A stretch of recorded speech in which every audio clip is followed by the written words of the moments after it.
একটি দোয়া রয়েছে, সেই দোয়া যদি আমরা সন্ধ্যাবেলা পড়তে পারি তাহলে কোনো বিষাক্ত প্রাণী দংশন করলেও তার বিষ আমাদের কোনো ক্ষতি করতে পারবে না। একবার এক সাহাবী নবী সাল্লাল্লাহু আলাইহি সাল্লামের কাছে আসলেন এবং বললেন যে, ইয়া রাসূলুল্লাহ, রাতের বেলায় বিচ্ছুর কামড়ে আমার খুব কষ্ট হয়েছে।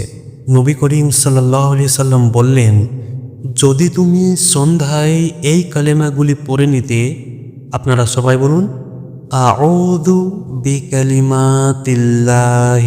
তাম্মাতি মিন শাররি মা খালাক, তবে বিচ্ছু কখনো তোমার কোনো ক্ষতি করতে পারতো না।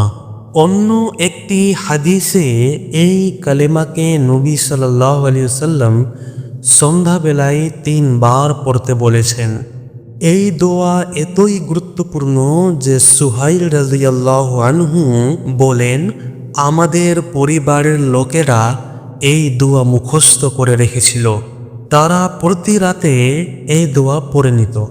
এক রাতে এক মেয়েকে কোনো বিষাক্ত প্রাণী দংশন করলে সে কোনো প্রকার কষ্ট অনুভব করে নাই।